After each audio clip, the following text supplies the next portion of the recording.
Hey guys, it's Alex. So today what we're gonna do is finally reveal the car that I've been talking about on the live chats and the live streams. I hinted at the fact that I got another car, and I said that it didn't have emission stuff, but that doesn't mean that it was an electric car. A lot of people thought it was a Tesla. A lot of people thought it was electric, one way or the other. But I'm not really looking to get into electric vehicles until I get my own home and I can have my own power wall and all that stuff. But I think it's a car that's going to take me back to my roots. We've talked about what the future of tuning is, and I've told you the future of tuning is what the past used to be. What I meant that this car doesn't have emissions technically, let's just talk technical terms now. I don't have to worry about emissions with this particular vehicle. So what I'm going to show you guys is the car. I'm going to give you a complete rundown in and out. We're going to take the wheels off, look at the brakes, look underneath, look at everything, and see what I got myself into. And this car, you guys might have recognized it from the Parts Farm. If you go to thepartsfarm.com or the Parts Farm on Instagram, they had this car, and let's show you the car real quick.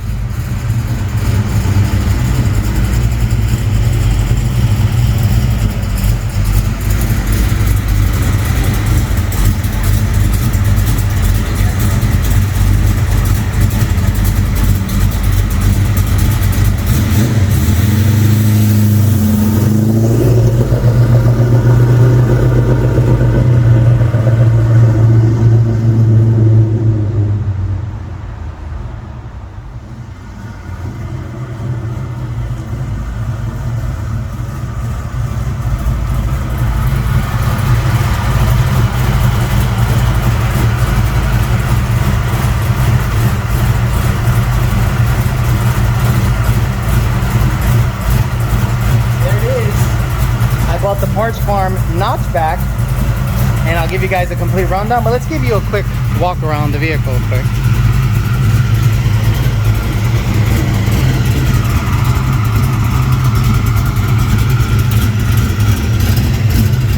Let me clean up the camera. There we go, much better. Whoa, come on, focus, baby.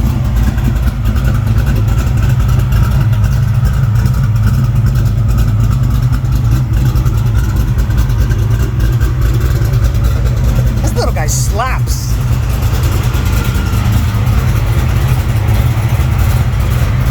All right, that's enough of that. All right. I love it, guys. I'm like in love. So ever since I was a kid, I would see these cars and they were unattainable for me because, you know, I had no money. I was broke, and every Mustang I had was just a complete pile of junk. But this car became available at the Parts Farm. They put it on their dyno, and it made upwards of 462 rear wheel horsepower, which I said, excuse me? Say what? So Rob over there was like, hey man, this thing's so legit. I think I'm just gonna keep this sucker. I'm like, man, I wish I could get it. That's so nice. Now, the Parts Farm is the title sponsor of my channel, and he cut me a ridiculous deal, and I am not even going to speak on it. But let's show you the car. Let's show you everything that's going on. Us Mustang guys know these cars in and out, but I want to show you guys what makes this car a little on the special side and makes it more desirable for me to mess around with. So let's get going on it right away. Okay, so interior, blue, and it is a power window car. Now, a lot of these cars have issues with power door locks, power windows. It does work, I hear it, but this one doesn't. So something is up, and this thing generally doesn't lock all that well. You can push it all the way down, so something is bound up inside, and that's the first thing I noticed. Second thing I noticed is when they delivered the car, the window was up. Okay, they delivered the car, the window was all the way up, but unfortunately it got really wet inside, so I had to dry up the complete rear and front of the backside of the car. Now that means either we have a leak somewhere here, you know what I mean, like it doesn't look super kosher here. I don't know what's going on with this stuff. Obviously someone had their hand on this. Now this car, I suspect, was built somewhere where I think brothers and sisters procreate. Yeah. And I'll show you why. obviously it needs some help here, which I will address. And that's the nice thing, I can actually bring you guys Fox body specific content. A lot of the things that this car needs is a lot of the things that regular Fox bodies need when it comes to trim, when it comes to everything. But generally, what we look for in the car that is, you know, critical is actually pretty darn good. Now you can see the car has a bunch of Dynamat. Okay, so the guy who bought the car just wanted a lot of insulation, or maybe it was done before him, but generally the car seems to have just a lot of stuff to make it street friendly. You can see the water still there from when they shipped it over. Okay, so it's an 1989 Mustang, has a 140 mile an hour cluster. Not sure if the mileage is right. It says 128. I'm sure that's 128. It's definitely not 28. But I'll show you what's going on under the hood and everything. Now, I suspect this car has a Tremec 3550, and that's according to Rob at Parts Farm. This shifter looks so retarded, it's not even funny, but I thought it was actually very funny that does this even, wow, the bezel is actually, it actually worked, and it might be able to be clipped back in. Let me see. I don't know. 1, 2, 3. The fourth one's missing, so it's up here on the boot. The boot is. Anyway, let's just for now, for just, you know, confirmation's sake. So they have a bunch of boots, so it might be a Tremec 3550. So what I'm going to do is I'm going to get the GT500 out of there and get this guy up in the air, and we're going to look underneath. But from what I can tell, I think it's a Tremec 3550, which is old school, because now the TKO 500 and the TKO 600 are what people offer. Tremec 3550s were popular, I would say, in the late 90s, early 2000s, but obviously the shifter is from some kind of 4-speed, whatever the fuck. No HVAC. This car has no AC, no nothing, and some pretty jank gauges, but they work. So let me just put it neutral. And hold on, should start right up. Starter probably needs to be shimmed because it sounds ridiculous. Good oil pressure. Water really never got up to anything.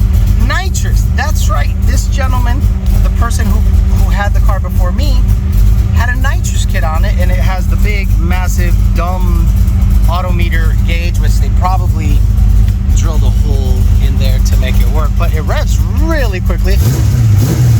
Right? Doesn't make any weird engine sounds. So let's show you all that's going on under the hood. So first of all, we either have done this or know somebody that has done this. The hood, that's right, this hood at one point went flying, and this stuff dug into the cowl. That's like a common thing that happens with Mustangs. For some reason, people forget to properly cinch it down, and you've seen so many Mustangs just have the hood fly open. I'm surprised it didn't smash this. Usually what happens is it bends this, smashes the windshield, then it makes a big dent up here. Luckily, this car experienced none of that. So apparently they went and got hood pins. Probably from Vato Zone. Okay, so then I got the actual latch works. Now, if you know anything about Mustangs, theoretically, you should be able to open this from the front. There's like a little known secret on these Mustangs that if you know where to touch on the cowl, or I'm sorry, on the latch, you should be able to get it. But for some reason, I can't see it right off the bat, but it actually works. So, oh god damn it! There we go. Okay. So, what do you think is underneath here? Those of you that saw the post on the Parts Farm, you know the deal. You saw exactly what's going on. But those of you that are not aware of what this car is, what do you think is underneath the hood? If it made 460 rear wheel horsepower, which I will have to verify. I'm going to get it on the Power by the Hour dyno, aka my dyno, aka who knows whose dyno it is right now, and see to verify that it makes at least over 450 wheel on pump gas. So what do you guys think it's underneath the hood that can make 450 rear wheel horsepower through a manual? Coyote? LS? You heard it, Chop. Well, guys, it's a 351 Windsor. Carbureted 351 Windsor. So I wonder, because I know that a 351 Windsor generally doesn't make that kind of power. You know what I mean? Like a 351 Windsor, even if it has like AFR heads and Billy Badass stuff, it's gonna struggle to make probably 400, 420. This thing made 460 on pump gas, which makes me go, okay, either the cam is stupid rowdy, or it has higher compression than 9 or 10 to 1, like probably closer to 11 or 12 to 1. Not going to do a compression test today, but what I am going to do is I'm going to pull a valve cover, see what kind of rockers it has, try to identify the cylinder heads because they are aluminum, and eventually I'll do a compression check and all that stuff. But as I said, it was built somewhere where brothers and sisters procreate. Look at the mess of wires that I eventually have to figure out. I'm eventually going to bring Jake over here and go, Jake, what the fuck's happening? I need to figure this out. Because not only am I terrible with wiring, I'm terrible with relays. Like, he has just stuff. What the fuck? Oh, this is the temp gauge. Oh my lord. What is this? House wiring? What the hell? Anyway. Obviously carbureted. This looks more like a 750. I'd have to run the numbers on their carburetor. So once I figure out what all that is, I'll get you guys updated. But obviously it's a Red Fuel Systems Holley. I'd have to figure out exactly what it is. I'm thinking it's probably in the 750 range. Guys, this starts right up.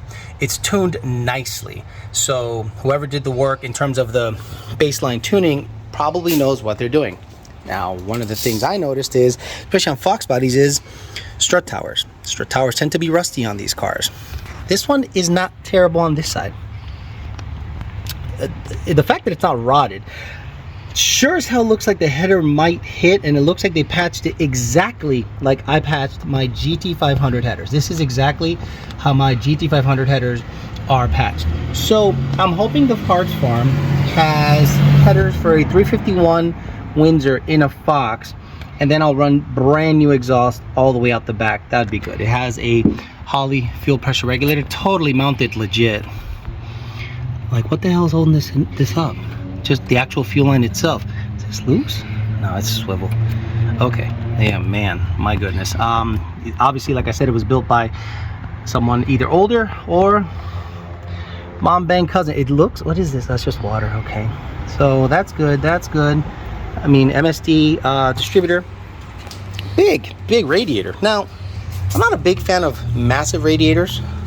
I like, believe it or not, a stock radiator, but a lot of people do like capacity. Not me. The Fairmont never got over 190 with a stock radiator. So, but this isn't an issue, and they have a nice little setup here. They spent some money on the radiator, so it has a Flexolite. It's like a Black Magic fan, similar to the Fairmont, and a good size Griffin radiator, and we know those aren't cheap. Now let's look at the strut tower on this side. Can't really see it, but it's definitely not rotted. And what usually happens is the brake master cylinder leaks from right there all the way down, and you end up getting a bunch of rotting and stuff going on there. This car is a Georgia car, but I don't know where exactly Rob from Parts Farm got it.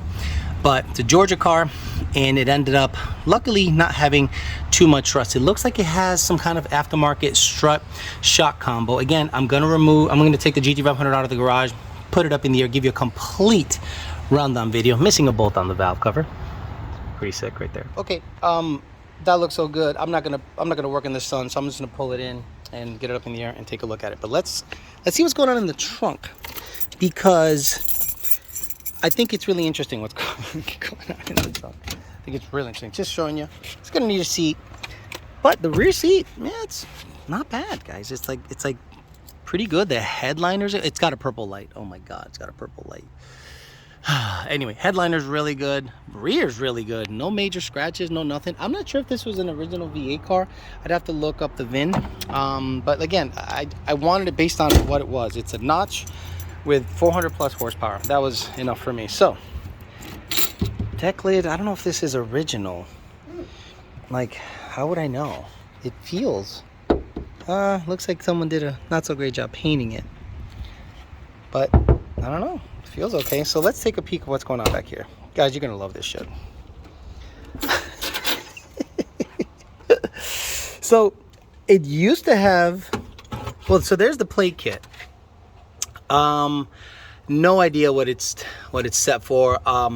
Sick wires, like, just, so it probably had 100 something shot, who knows, maybe 150 shot, whatever.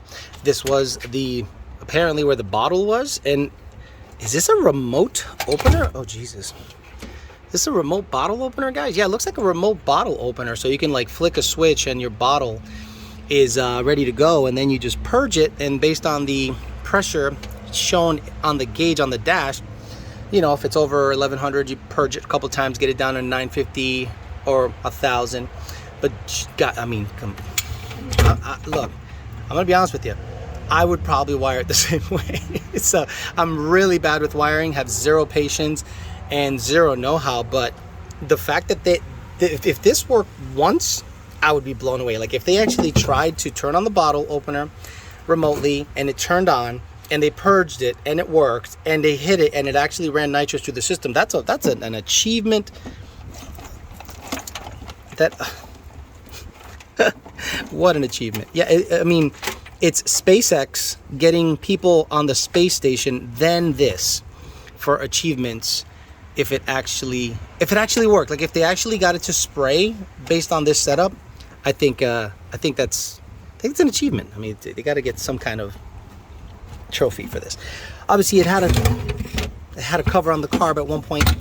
This is the filter, but yeah, I mean the trunk generally looks really good. I forget how little these cars are. I've been in the S197 SI50 game for a little bit. This car is little. It is a very small car, but nice to work with. Battery in the trunk. I'm looking for the cutoff. No cutoff, and it's not held down. Definitely was not a road race car, you know what I mean? Just a straight line car, you know. It's got to stop right here, you know. When it launches, it slams on the back. Did it dent this? Yeah, look it. Probably been smashed on this fucker before, when they were launching it. I like the grommet. It's a good look. Like, hey man, you know, you sure that wire isn't gonna fucking, nah dude, just put tape on it, son. It's gonna be good. Yep, yeah, you're right. Yeah, so that's good. That's a thing. So definitely gonna need to address that eventually. It's an EverStart though. That's so, and it obviously at one point had a standalone fuel system for the nitrous. So if you guys don't know what the fuck I'm even talking about, well, at one point it must have had, let's say you run pump gas as a main fuel and then you're running a wet shot, right? Well, the problem is I only see, oh, here's the other one. There's the fuel. So okay, so you run a wet shot, so you have the nitrous and the fuel, but the fuel is not being pulled from the same tank as the main fuel. You generally use like a high octane fuel. So if you're running on pump gas, you can run C16 and plumb it so that when you activate it, the fuel that the nitrous is being sprayed in with is a high octane fuel, like C16 or anything petroleum based that tends to be on the higher octane side.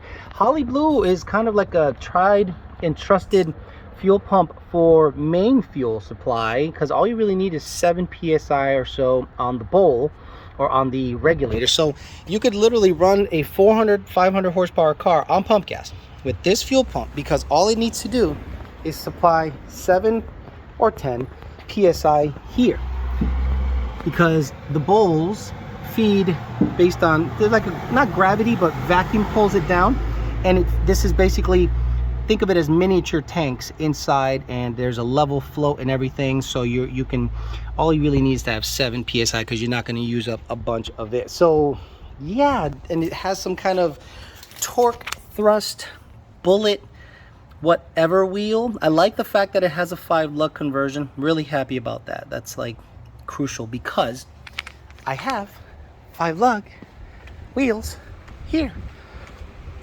That's right, the Fairmont is a bad bitch. Got 5/8 studs, and I got 5 lug wheels. And if I want to go drag racing, I can swap wheels with this guy or any. To be honest with you, I think the best thing I could do with this car is build it as if it was built back in the 90s, Pro Stars or Convo Pros, some wheel that is indicative of the time frame that it was built in, because it is a carbureted car. I don't think I need some badass bell axe or badass welds. I think some Pro Stars, 1510, 6.5 inch back spacing, but because it's a 5 lug, think the back spacing is different. See, I have disc brakes in the back, and they're long studs. They're aftermarket disc brakes. So the back spacing might need to be played with to make it fit properly, because if I want to do a ProStar setup back here, I want it to be tucked. I don't want it to be, this is a perfect fitment in my opinion for this wheel. So I would probably want a ProStar to be meaty, 1510, 6.5 backspace, or 5.5, depending on what I have to do to get it to be sucked in more. But it's got the more modern lights, or the LX lights, like you like to call them, whatever. But yeah, I think every single wheel is pretty decent. I might just sell these because I'm not a big fan of this wheel at all. I've never liked, it looks good on this car, don't get me wrong, but I've never been a big fan of this wheel. So let's get underneath, let's see what's going on. I'm gonna pull it in so there's some shade, and let's pull a valve cover, see what rockers it has, and let's see underneath, see what drive shaft, what the fuel lines look like. Let's and then see if we can find any funky discoveries underneath the car. But first, let's get this guy out of here.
You know what I'm talking about. You know what an aluminum drive shaft sounds like when you're pulling it in. All right, let's get it up in the air and see what's going on.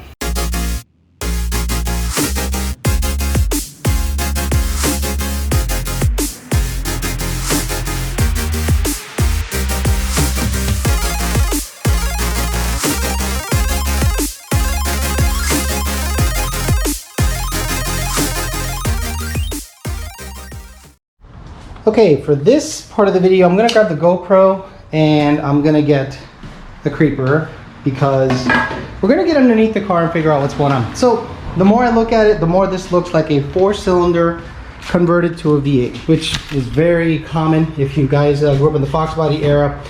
A lot of the guys grabbed a 4-cylinder because they had lighter springs, they were generally lighter, and you know, I guess people didn't feel that bad about cutting them up when it comes to making them a race car. And this has all those telltale signs. So let's get underneath here. And one of the first things, well, not one of the first things, but the radiator support is a very notorious piece for these cars to kind of give you an idea of their life. And this is a good indicator that this car did not do any Dukes of Hazzard runs. Now, obviously there's some surface rust here and everything, but in a general sense, it doesn't look to be, I'm trying to get the shadow out of here. There we go. In a general sense, it doesn't look to be super bad, not super rusty. Again, this screams 4-cylinder swap to me. There's the drain for the, I think the overflow tank. Let's take a look at the frame area. Yeah, not great, but not terrible, because, and you could tell, I think just by the sway bar, that it's a 4-cylinder situation. Now, the struts look red to me. Now, that could be a bunch of things. It could be an Eibach situation. The fact that it has the sway bar tells me this guy was not like a legit drag racer. Look at the amount of oil the steering rack has. Obviously, The steering rack was leaking the whole time. I have a massive oil leak up there, more than likely coming from the valve cover, or I don't know. It looks like a good size oil leak up there. If you let me get this light in a little better situation. So we got some good oil leak going on there. I'm hoping it's not where the cylinder head meets the could you imagine if this block is junk? Imagine if it's a cylinder head leaking right there, but I hope it's not. But I'm gonna do a lot of cleaning to make sure, you know, this car is on the up and up. But there's a lot of oil and it looks like it's coming from the top down. So it's more than likely the valve cover and it just drips down. But this is like steering rack stuff. This is 100% steering rack juice. And you know, this is an 89 Fox body. Believe it or not, this is very common. And believe it or not, what the grease does to it, it kind of preserves the bolts and everything. You see how shiny the metal looks underneath here, and it's probably because the oil was being used as some kind of like WD-40 kind of repellent situation. So I'll definitely be spending a lot of time down here cleaning this up. Probably putting in a new steering rack was going to be one of the first things before I'm going to take it for a drive, don't get me wrong. But it's going to need a steering rack. It's going to need a K-member. I'll probably just shove a UPR K-member and A-arms on this, exactly what's in the Fairmont. But I do want power steering, so I want to make sure that the power steering, because it does have a power steering pump, so I want to make sure all that stuff in there is legit. So that's what's going on up front. Probably has iBox. I'm hoping it has some kind of, man, if this thing had Lakewoods, because Lakewoods were the Viking of their day for this car. You could get them in a 70-30, a 90-10. So the 90-10s would come up faster. Think of it as loose rebound, high on compression, and the 70-30 would be a little bit more rebound, so it wouldn't come up as fast. So I'll take this tire off right now and see what's going on underneath there before I head. These wheels started becoming popular, in my opinion, after the Bullet Mustang style came out. I was never a big fan of torque thrust wheels. Just they looked like an old design to me. It just wasn't my thing. But you know, the older the car got, the more popular the wheel got, and you know,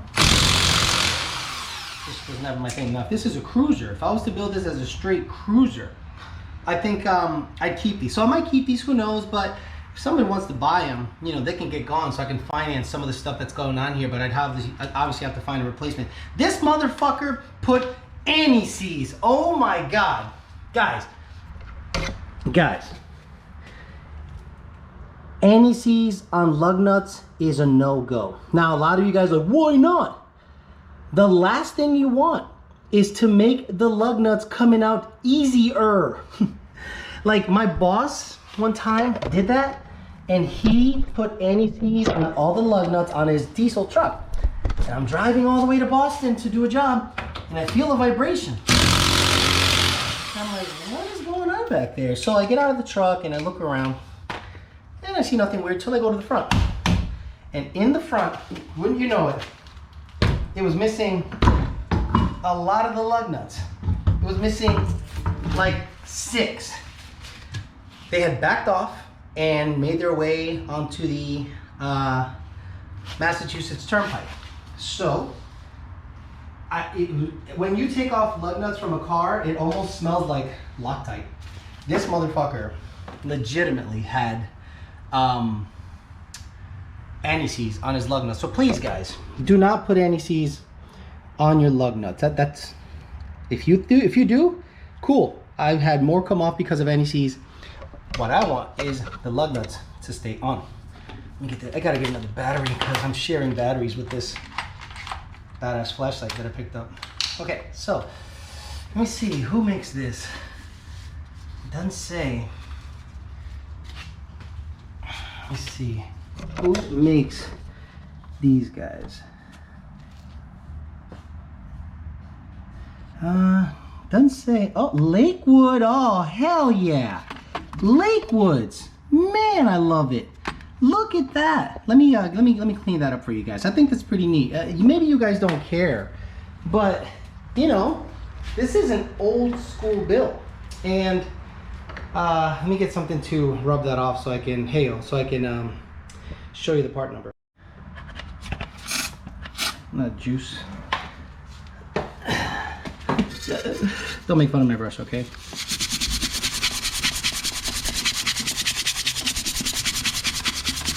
So Lakewoods were the drag strut of their day, especially in the Fox body. If you wanted to have the nose come up fast, 90-10, not so fast, and maybe some more desirable street manners, 70-30, especially in the front. So I'm suspecting these guys are 70-30s because of the fact that he has a sway bar in it. It doesn't make sense to have a 70-30, I'm sorry, it doesn't make sense to have a 90-10 in the car if you're gonna keep the sway bar. Typically, one of the first mods you do to get this front end up in the air fast is remove the sway bar altogether and get a 90-10. Look at that, look at that. Old school Lakewood. So the part number is a 40511, made in USA. Okay, so let's look up the part number and see if this is, what is it? 40511. 40511. Okay, right here. Let's see. This is a 9010 on AmericanMuscle.com. Front track strut. Let's say this is American Muscle's website. Shout out to them. It does not show if it's a let me see, like suspension chassis right here, Summit. Let's see if they have a better listing of what's going on. See, now this is a shock, so 40511 probably does not tell you what's what. This is, I need a strut number. Drag strut 9010. So according to Holley's website, the 40511 drag strut is a 9010. So that makes no sense that he has a sway bar on this while having a 9010 strut. So that is the most aggressive to get the nose up in the air fast. Now, typically you couple this with a 50-50 rear shock. So good, we're finding out a lot about this car. Has Lakewood 9010s, but I don't know if the springs are lowering springs or drag springs. So I'd have to look for a part number there, but for now, we'll just leave it as is and kind of check out what's going on underneath here. Nothing too crazy. Decent. Didn't get too much dirt in it in its lifetime. That's not bad for a 30-year-old car. Not good, but not bad. Okay, let's get underneath. Let's see what's going on with the drivetrain. Like, it sounded like it had an aluminum drive shaft. And for those of you that are asking, what do you mean? It sounded like it had an aluminum drive shaft. Well, if you know, you know. If you've driven a Fox body with an aluminum drive shaft, you know exactly what that sounds like when you're launching. And when I pulled it in, I was like, oh, this sounds like it has a aluminum drive shaft. So let me make my way back there real quick. Okay, more good news. So obviously it's got long tubes and it looks like it has a pretty badass bell housing. The way I look at it, these bell housing, it might be a SFI situation, and it looks to be a Billy Badass bell housing, and it looks like it has a spec clutch. Not that old looking either. Let me see. Yeah, it has a spec clutch. The cable is one of those things you got to watch out for. You can snap a cable on these in a heartbeat. So spec clutch, some kind of aftermarket bell housing. Look at that. That is legit. You know what I mean? Like, I don't know if there's some kind of SFI. Oh, here we go. We got something down here. Let's get underneath and get a better look at it. I need a rag, bro. Let's see your goddamn thing. There's a lot of oil back here, so I'm sure this thing's gonna need, you know, seal work and all this stuff. So let me get the stand out of the iPod holder. What the fuck am I talking about? The GoPro holder. And face it right up. Okay, so look at that. An SFI rated bell housing. Boy, this thing has good parts on it. Guys, this was sight unseen. Parts Farm didn't know. I didn't know. All I heard was 400 horsepower out of a 351 that's carbureted. Somebody picked some good parts, but it looks like it just wasn't that well taken care of and it's leaking oil. So let me see what it says for SFI rating and shit. Okay, so it's got SFI 6.1 spec. It's got SFI 6.1 spec, and the last time there's a stamp on it that looks like January of 2000. Wow, this is 22 years old. 22-year-old SFI spec bell housing, 6.1. So it's a 6.1 SFI spec. Okay, good, all good information. All very, very good information. Let's keep working our way back. Obviously, it has long tubes, and it has, what is this? What is this? Is this some kind of, what the flying dick is this? Is this, anybody in the comments, is this like an EGT sensor? Well, I mean, what is this? Obviously, this car's carbureted, so you don't need really anything, but what the flying shit is this?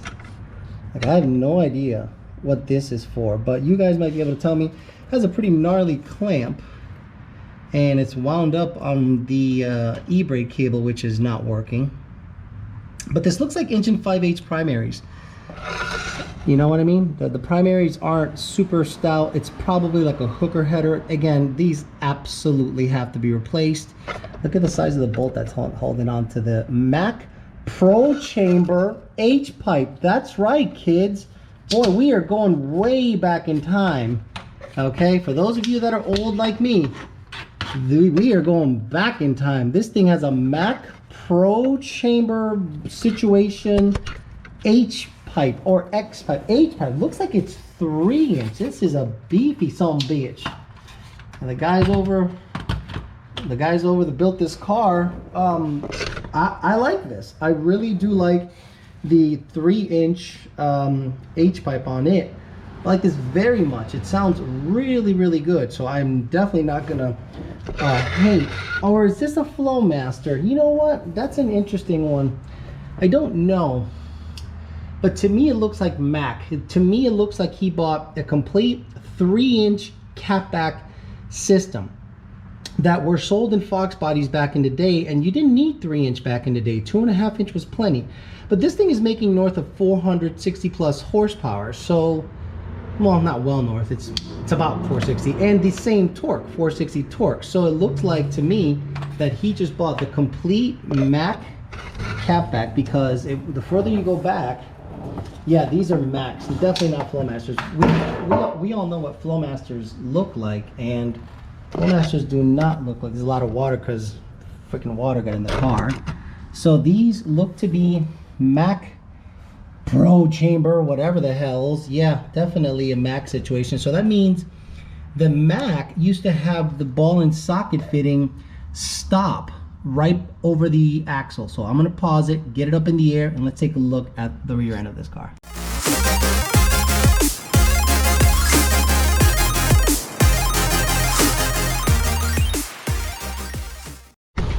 Okay, let's get underneath her to see what's going on with the fuel pump, diff, everything. So aftermarket control arms, they're square. So, oh look, subframe connector all the way to the front, full length subframe connector with little support system. Hey, not bad. Like, seriously guys, whoever built it, good job. Like, floors are freaking pretty darn good when you take into account the age of the vehicle. Still has the rear sway bar. God knows. Oh no, I shouldn't say God knows why. We know why. You know, this thing was, I think it was like a street strip car.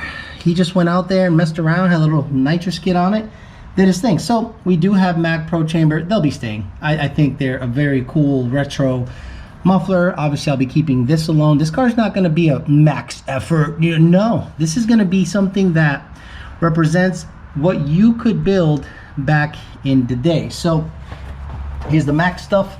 Now I want to figure out, here we go. So there's the fuel system, fuel pump. Let's get back there and take a peek as to what's going on with the fuel system. My Lord. A lift, my kingdom. Or look, there's the blower and the lid waiting for Kong to do his thing on the snout. That's right, I got many things cooking. Again, oh, look at the tips. Boy, these are cool. Obviously they go into some kind of 3-inch pipe, which then has a sleeve chrome tip. Very nice hanger, not super jacked up at all. Now I am starting to wonder if this car was a V8 car, because why would it have 2 hangers unless they did that aftermarket? You know what I mean? Like, why would a 4-cylinder car have 2 hangers, unless again they did that aftermarket, which they might as well could have. I'll look up the VIN and I'll do a little report on it. So the fuel pump, like I was saying before, the main pump is a Holley blue. Very period correct. Let's just say that.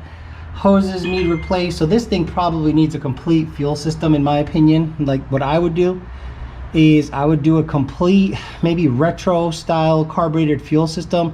I'll see if Holley has anything. I'll see if Aeromotive has anything. I used to love the pumps that were like these big red.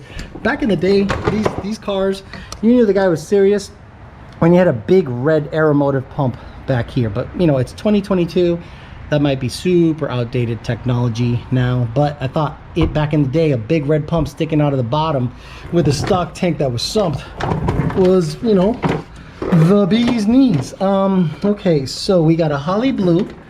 We got some kind of sump situation here, or some kind of pickup situation. So it's picking up. Okay, is that a battery cable? What the hell's going on? Like, is that a battery cable? Where the hell? So this is the fuel pump, and that's going in the tank. So this is going in the tank. Okay. So it's picking up down there. So eventually, if it has a stock pickup, it might be okay, but it might run out of prime one day. The pump is very well secured with one self-tapper on the tank. That's right. It's got a, I mean, it's not going nowhere, right? Sick. And it's got a some kind of bracket coming out of the tank too. Oh, jeez. So this will definitely be addressed. I definitely don't want to be that guy going down the road with a Holley blue single tapped into this sucker. I mean, that's probably not bad. I've built way worse, but you know, now that I have the means, I definitely would not let this fly.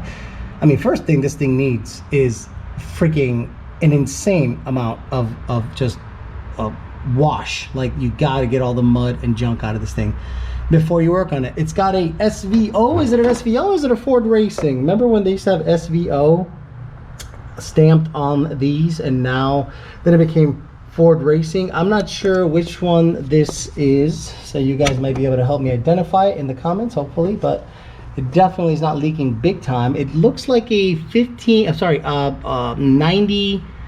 94 plus rear end disc.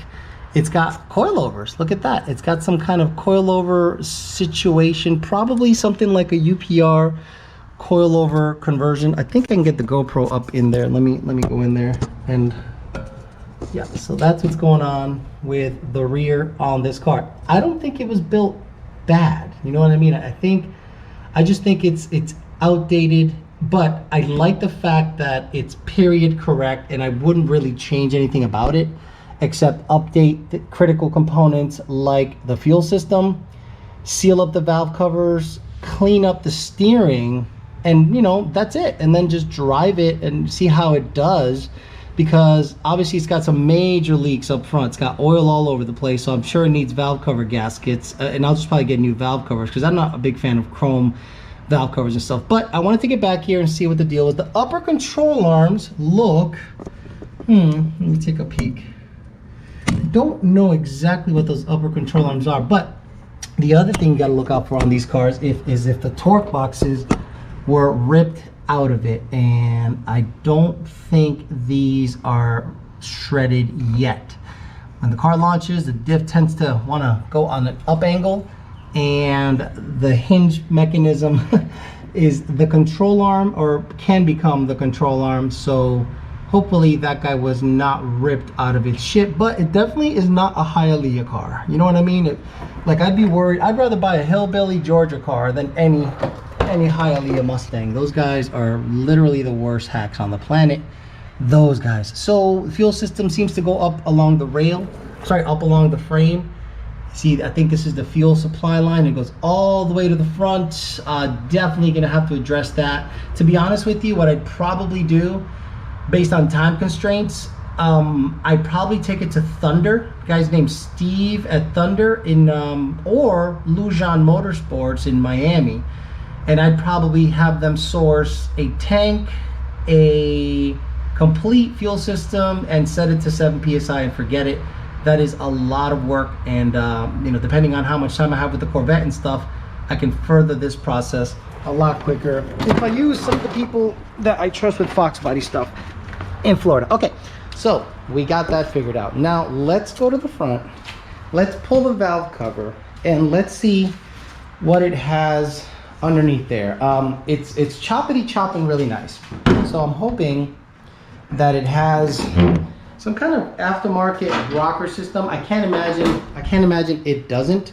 But let me get the lights in here. Let me get everything situated so we can see, pull the cover together and see what's going on.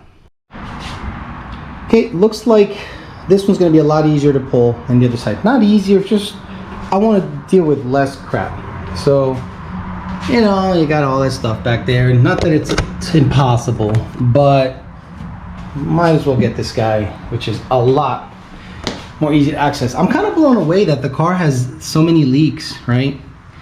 But it's got like really nice fasteners.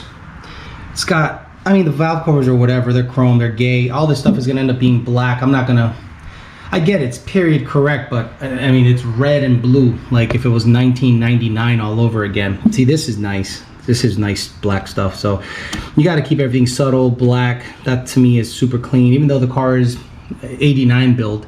But even the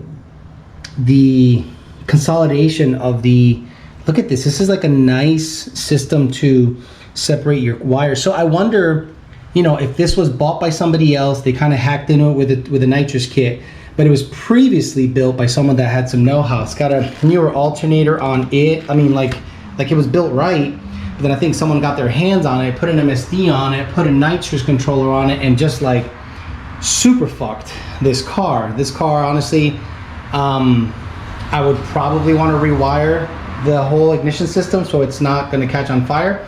And honestly, I would run like 175 shot, depending on what I find out that the motor consists of in terms of bottom end and stuff. But I don't think I'll be able to find out much unless I start pulling cylinder heads. But it does have aluminum cylinder heads. So enough talking. Let's get this valve cover out and hope it has some aftermarket rocker system in there. I might be able to do this with one hand, kind of, because I want to do it together. I want to see what this thing has like live. I don't want to like cut or anything. I want to make sure it's a live, genuine reaction. But this is a nice setup. Tailor wires, nice little thing to divide them. This is really good stuff. And I'm blown away that I thought this car was going to be a total fucking toilet, but it's got really, I mean, okay, it's got really good parts in it. If it made four, there goes that.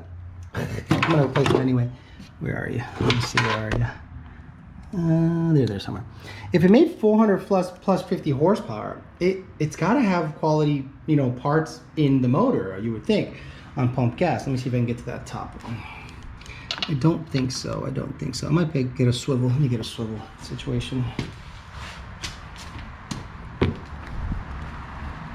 I thought I had one on it. I took it off like a dumbass.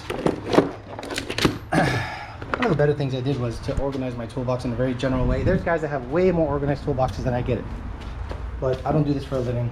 This is more of a hobby. Got a little dent here. So, you know, anything is better than what I used to have, which was, I just had shit all over the floor. Like, I legit had shit all over the floor, and it just wasn't gonna be happy. So Let's put this chrome vanadium to work.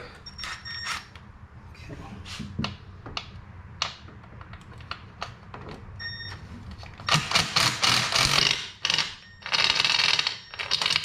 Oh, there goes that. Well, it fell on the ground. Okay. Take the bolts off first. Wow, okay. That should be like glued on with like a shitload of RTV or something. Okay.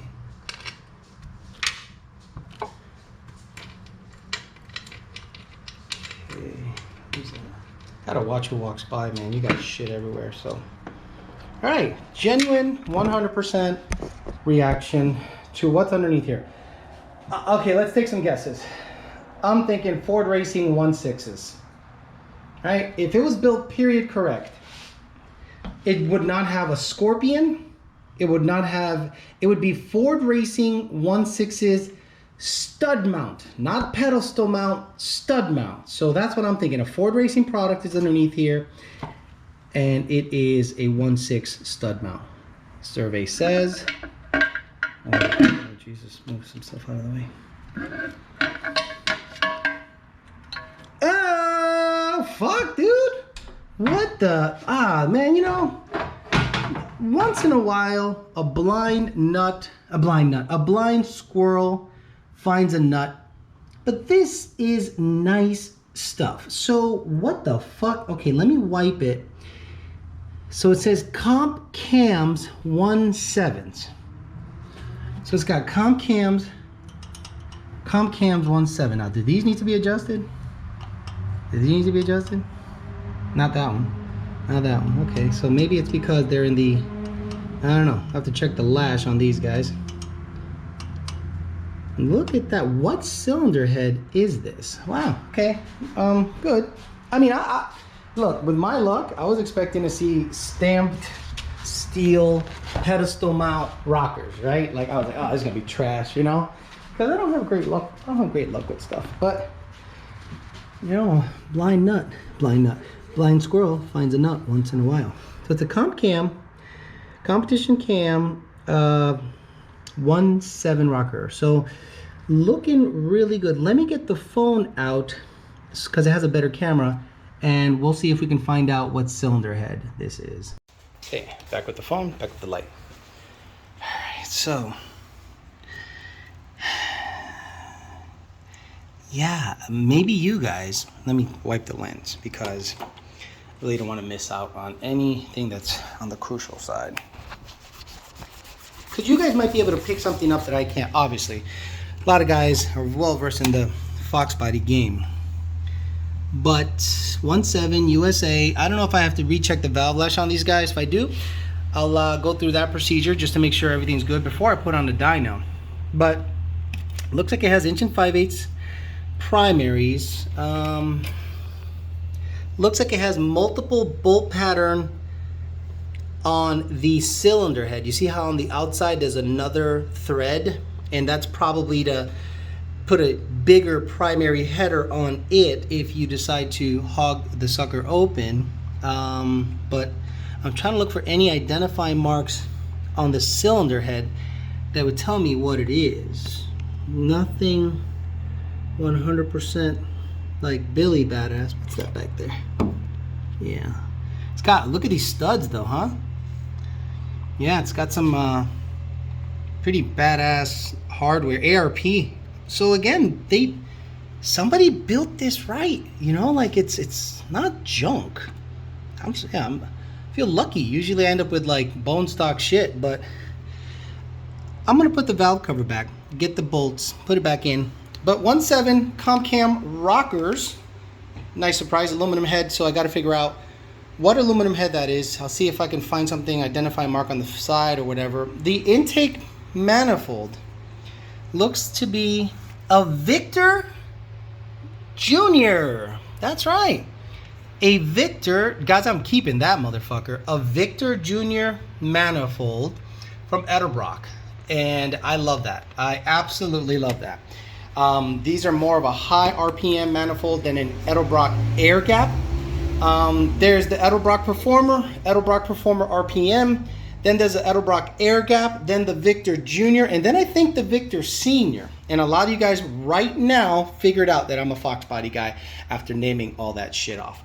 Or at least a carbureted guy that knows some stuff. Okay, enough talking. Let's find out what cylinder heads these are. Okay, so what is this? So these are some numbers here, but gosh dang it, I wish I knew. It says 304, so that's the material.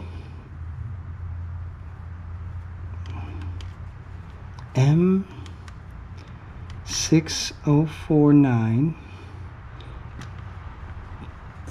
to Z304. This is a Ford Motorsport cylinder head? This is like a motorsport Ford M6049 2304. Let's look it up. Okay, according to the internet, it's a Ford Racing cylinder head retailing for about $1,700. 6049 Z304DA. This supposedly, and again, I'm just going by the numbers that I found. Ford Racing cylinder head. Oh, really? Ford Racing cylinder head. Let's see product information. Cast from 356 T6 aluminum. These Z heads from Ford Racing were designed using solid modeling technology. Blah blah blah blah blah blah. I want to know valve size. The Z head aluminum assembled heads, 63 combustion CNC, 63 cc combustion chamber, 204 cc intake port. What about valve size? I'll say like 202, 160 or something like that, but it doesn't say valve size. So let's see if I can look up some more information on that. Okay, I think I found all the information I need. So it's if it's 302, 351s, it's a 202 intake, which is damn good. That's what I wanted to know. 202 intake, 160. That's good size valves for these setups. It uses PAC 1219 conical valve springs with machine retainers, machine valve locks. Most hydraulics cams can be used. The valve spring pounds at what, at what inch in 1.8 inches, 145, and 358 foot-pounds or pounds at 1.175. Steel alloy, 63 cc CNC, intake port volume 204, exhaust port 85, accept both tapered seat gaskets, and what was a giveaway was the multiple bolt pattern. See how I can't really see it, but it has like a multiple bolt pattern on the cylinder head. So we were able to get the casting off of that. We were able to identify the head, so that's really, really good news. Now the last thing I want to do is get underneath and identify as best as I can the transmission.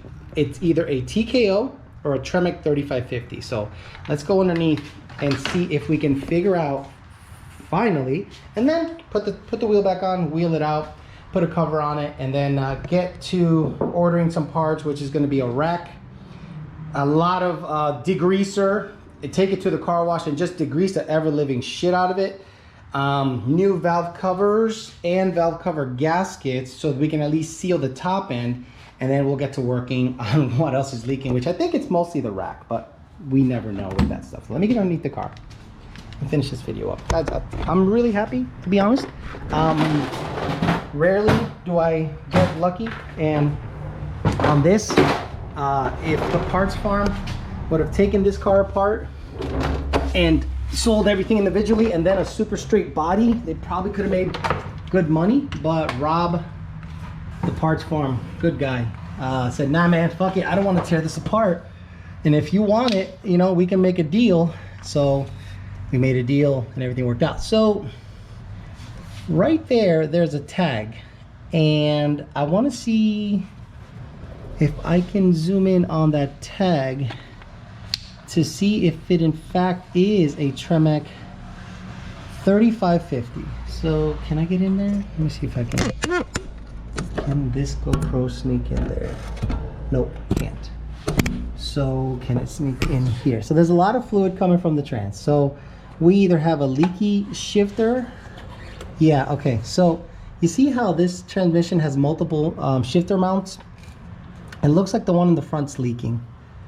All right, so I'm gonna probably have to drop it and seal it up. But that tag is what I want to get at to see if it in fact is a Tremec 3550, which isn't great, but it's not bad either. So again, that leads to my suspicion of it being built back in the 90s, this thing. So let me see.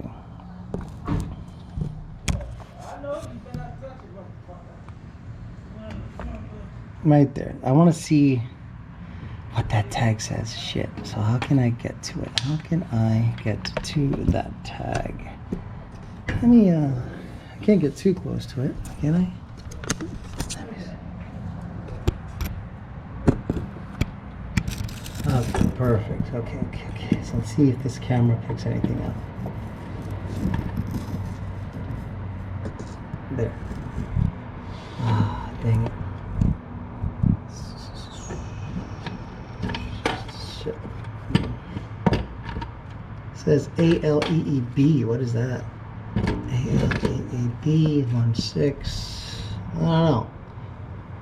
I'm not 100%, but it's definitely a Tremec, but not sure if it's a TKO or a 3550. So what I'll do is this, guys. I'll give you a general view of it, and you guys in the comments section can help me identify if it's a 3550 or, wow, it's rusty down here. So yeah, this thing needs a power wash like you read about.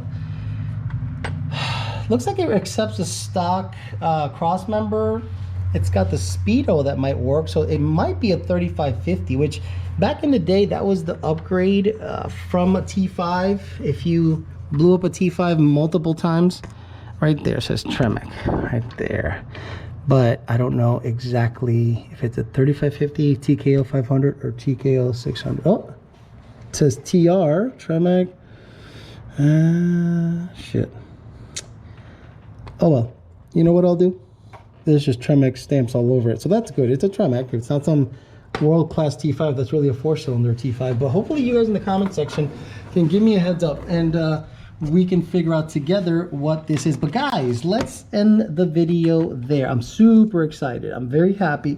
This thing has a nice bell housing, good clutch, some oil leaks that have to be fixed, Mac Pro chamber 3-inch, I see your feet, and and a Mac 3-inch catback, so, and a Tremec transmission, so, and some good Ford Racing cylinder heads, 202 valves, 160. So let me get this guy pulled out and we'll finish the video up.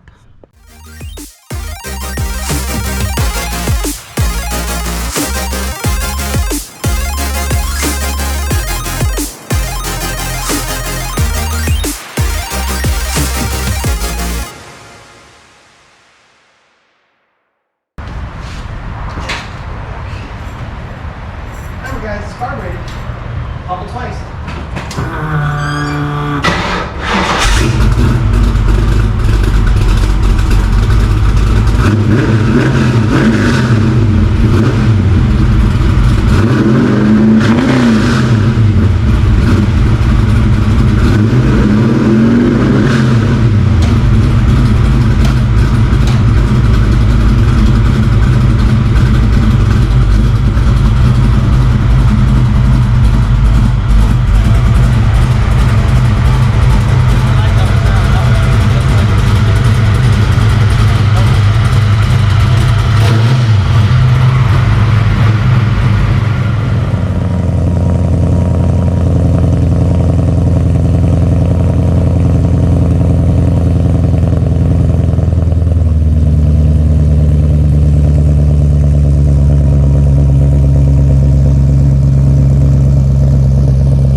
And finally, one more thing I wanted to mention before signing off. It has a working ashtray door. Mustang owners, rejoice. A working ashtray door is like finding gold. Let me not play with fire and leave it alone. Okay, let me summarize everything that has gone on. So, pull this car in. So, okay, before anything, saw it on Parts Farm, saw them make a Dynapole, saw it make 460 wheel, and I went. impressive. It's a 351 based small block Ford. So reached out, made a deal, great deal. Super, guys, super deal. I could sell this thing right now and make double my money, but we worked out an awesome deal. Get it here, and it seems to be, I'll run the VIN, it seems to be a 4-cylinder with a V8 Tremec 3550, 94 to 95 rear end, 5-lug conversion all the way around, inch and 5/8 headers, Victor Jr. intake, 750 carburetor, not sure of the cam specs. It has Ford Racing 202 160 heads, like an M302/351 head. Blue interior, ashtray door works, got Ford Motorsport gauge cluster, has a nitrous kit that I'm definitely not going to use. I want to be redoing all of that because I'd like it to be a NA car, maybe eventually run it on E85, which would require a complete revamp of the fuel system. But I think this car on high octane would be evil, like a bunch of fun. Throw all the timing at it. And again, I'm going to drive this car on the weekends to get ice cream and once in a while take it to the track. Rest assured, this is going to be a track car. And if it's a 10-second NA car, because of the power it makes, I think that would be insanely impressive. And I'd probably leave it alone at that point because I want to keep it period correct. I could throw a Coyote in it. I could do modern stuff to it. But I want to basically showcase for the people out there that don't believe that you can build a 10-second car unless it's a Coyote, unless it's a Cobra Jet equipped Coyote. This is a small block Ford 351 based notchback that's on the lighter side with the Tremec 3550. Ancient technology. Some of the kids nowadays running Coyotes don't even understand what half of this stuff is, and if this thing can bust off a 10 NA, I think it'll be super cool to show off what us older guys knew already, that a properly built small block Ford in a notch is pretty deadly and a bunch of fun and pretty reliable. So there you go, a bunch of great surprises, a bunch of goodies on this car. Great control arms, good drive shaft, good clutch, good what do you call it, bell housing.